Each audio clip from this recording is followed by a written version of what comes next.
Jamais dans l'histoire de l'humanité, la science et la technologie n'ont progressé autant qu'au cours des dernières années. Des études indiquent que jusqu'aux années 1900, la connaissance humaine doublait presque tous les 100 ans. Cependant, en 1950, la connaissance a commencé à doubler tous les 25 ans. Dans les années 2000, avec la popularisation d'Internet, la connaissance humaine doublait chaque année. Et maintenant, mes frères, notre connaissance double presque quotidiennement. À tout moment, une nouvelle technologie est lancée. Les ordinateurs, les téléphones portables, les montres et même les maisons intelligentes sont de plus en plus nombreux. Et en même temps, quelque chose d'effrayant émerge devant nos yeux. L'intelligence artificielle. Pour ceux qui ne le savent pas encore, l'intelligence artificielle est une technologie qui permet aux machines d'apprendre et d'exécuter des tâches qui nécessiteraient normalement l'intelligence humaine. Plus nous l'utilisons, plus elle se perfectionne. Face à toute cette évolution technologique, la question se pose, sommes-nous en train de voir la réalisation d'une prophétie biblique sur la fin des temps? De plus, ces technologies prépareront-elles le monde à l'arrivée de l'Antichrist et l'aideront-elles pendant son règne sur Terre? Je vais répondre à toutes ces questions et bien plus encore. Mais avant cela, je vous demande de laisser un pouce levé, de vous abonner à ma chaîne et d'activer la cloche de notification pour recevoir en avant-première les prochaines vidéos que je publierai. D'accord? Frères et sœurs, il y a environ 2500 ans, Dieu a remis un message au prophète Daniel concernant ce qui se passerait dans le monde à la fin des temps. Voici ce qui est écrit dans le chapitre 12 de Daniel, des versets 1 à 4. Cela dit ainsi. « En ce temps-là se lèvera Michaël, le grand chef, le défenseur des enfants de ton peuple. Et ce sera une époque de détresse, telle qu'il n'y en a point eu de semblable depuis que les nations existent jusqu'à cette époque. En ce temps-là, ceux de ton peuple qui seront trouvés inscrits dans le livre seront sauvés. Plusieurs de ceux qui dorment dans la poussière de la terre se réveilleront, les uns pour la vie éternelle et les autres pour l'opprobre, pour la honte éternelle. Ceux qui auront été intelligents brilleront comme la splendeur du ciel, et ceux qui auront enseigné la justice à la multitude brilleront comme les étoiles, à toujours et à perpétuité.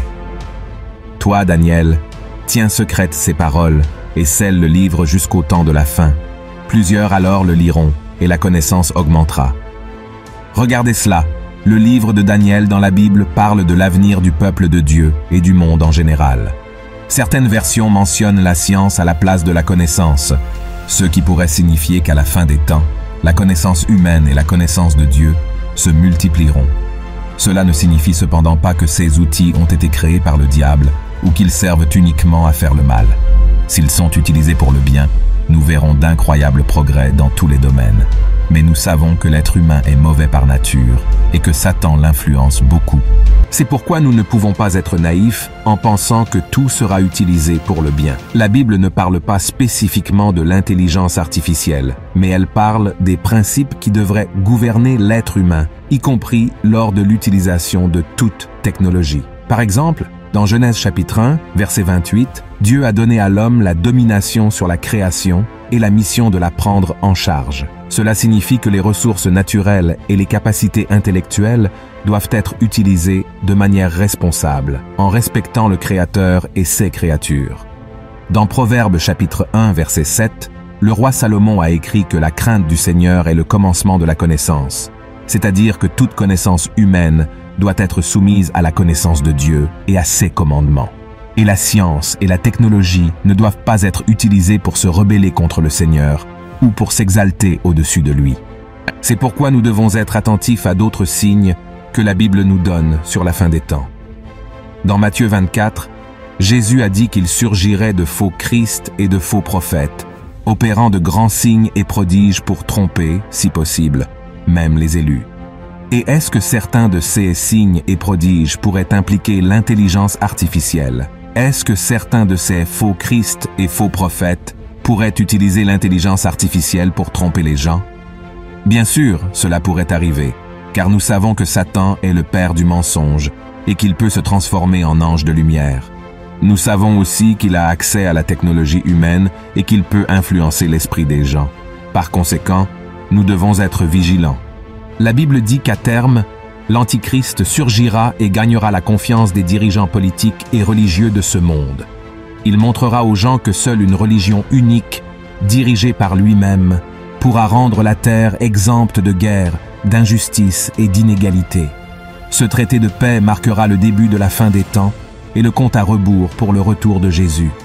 Il n'y a donc aucune raison de douter que l'Antichrist utilisera toutes les technologies existantes dans le monde et celles qui seront encore créées pour tromper et dominer l'humanité. Je crois qu'il utilisera l'intelligence artificielle de 5 manières pour imposer son pouvoir devant les hommes.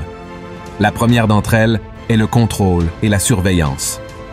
Le gouvernement de l'Antéchrist pourrait utiliser l'intelligence artificielle pour surveiller et contrôler la population à grande échelle, c'est-à-dire partout dans le monde.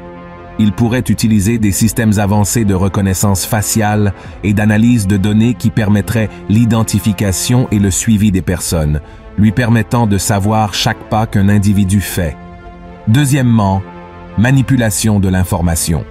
À l'aide d'algorithmes très sophistiqués, l'intelligence artificielle pourrait être utilisée pour créer et diffuser des informations fausses ou trompeuses dans le but de manipuler l'opinion publique et de promouvoir les actions de l'Antéchrist de manière positive, comme s'il était vraiment le sauveur dont le monde a tant besoin.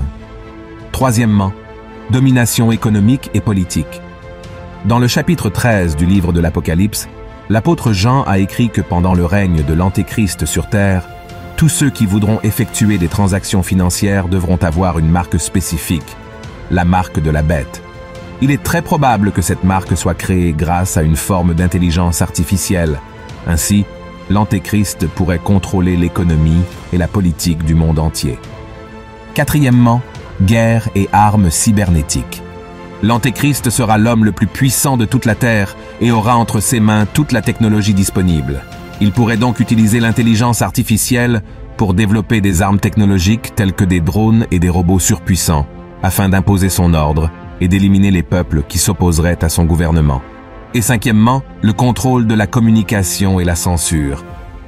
Tout comme le pouvoir de diffuser de fausses informations pour tromper les gens sur ses intentions, l'Antéchrist pourrait également utiliser l'intelligence artificielle pour surveiller et contrôler la communication entre les individus, limitant la diffusion d'informations contraires à son gouvernement. Comme c'est déjà le cas dans plusieurs pays du monde aujourd'hui, l'ennemi censurera les plateformes et les réseaux sociaux pour promouvoir uniquement ceux qui lui est favorable. Et mes frères, avant de terminer ce message, je veux vous montrer que ce n'est pas seulement Daniel qui a fait des prophéties qui parlent probablement de l'utilisation de la science et de la technologie au cours des dernières années avant le retour de Jésus. Et la première d'entre elles a été faite par le Christ lui-même dans Matthieu, chapitre 24, lorsqu'il parlait à ses disciples du temps de la fin. Les disciples demandèrent à leur maître quel serait le signe de son retour, et Jésus dit que l'évangile de son royaume serait prêché dans le monde entier comme témoignage à toutes les nations, et alors viendrait la fin. Ce qui est intéressant, c'est qu'au moment où Jésus a prononcé cette prophétie, c'était une époque très différente. La communication était limitée, les messages étaient transmis à pied, par bateau ou à cheval. Ce n'est plus le cas de nos jours. Un simple email ou un message sur WhatsApp suffit pour qu'une personne de l'autre côté du monde reçoive notre message. On estime que près de 3 milliards de personnes dans le monde ont un téléphone portable et un accès à Internet. Cela signifie que près de la moitié de l'humanité a un accès instantané à tout moment. Ainsi, les paroles du Christ n'ont jamais eu autant de sens qu'aujourd'hui. Internet dans la poche de tout le monde signifie qu'il y a maintenant le potentiel pour que l'évangile du royaume soit prêché à toutes les nations. Les vidéos de ma chaîne, par exemple, sont vues par des millions de personnes tous les jours, pratiquement sur tous les continents. En d'autres termes, le scénario que Jésus avait prédit avant sa mort se réalise maintenant devant nos yeux. La deuxième prophétie qui parle du possible usage de la technologie se trouve dans l'Apocalypse, chapitre 11, qui concerne 2 serviteurs de Dieu appelés les 2 témoins qui prêcheront pendant le règne de l'Antéchrist. La Bible dit qu'ils feront beaucoup de miracles, mais après avoir accompli leur tâche, Dieu permettra qu'ils soient tués. Ensuite, quelque chose de curieux se produira que les générations précédentes n'auraient jamais pu expliquer. La prophétie raconte que des gens de toutes parts du monde verront les corps des 2 témoins morts à Jérusalem pendant environ 3 jours et demi, et tous les habitants de la terre se réjouiront de leur mort et s'enverront des cadeaux les uns aux autres, parce que ces 2 prophètes avaient tourmenté les gens en prêchant la parole du Seigneur. À la fin de cette période, tout le monde sera témoin de la résurrection des 2. Frères et sœurs, maintenant la question se pose, comment des personnes du monde entier verront-elles les corps des 2 témoins à Jérusalem? C'était impossible à toute autre époque, et tout, ce que la vision de l'apôtre Jean décrit, commence à avoir du sens pour l'humanité après l'avènement d'Internet, des téléphones portables et de l'intelligence artificielle. Aujourd'hui, il est facile d'imaginer des milliards de personnes dans le monde entier suivant en direct et en temps réel, sur les sites d'actualité ou sur les réseaux sociaux des images de la mort et de la résurrection de ces serviteurs de Dieu. Bien sûr, la parole de Dieu ne parle pas de technologie spécifique. Nous devons nous rappeler que les hommes qui ont reçu ces révélations vivaient sur Terre il y a plus de 2000 ans et n'avaient aucune idée de ce qui se passerait dans le futur. Il est un fait que l'Antéchrist viendra pour dominer le monde. En fait, la Bible dit que son esprit est déjà ici sur Terre, préparant le terrain pour son arrivée, et il vient pour tromper les nations et emmener le plus grand nombre de personnes en enfer avec Satan. Mais cette parole, frères et sœurs, n'est pas pour semer la peur, mais plutôt pour rappeler à chacun de nous que nous devons remettre notre vie à Jésus aujourd'hui, car les prophéties nous montrent que le retour du Seigneur est plus proche que nous ne pouvons l'imaginer. Si vous avez apprécié ce message, je vous demande de l'envoyer au plus grand nombre de personnes en le partageant sur WhatsApp.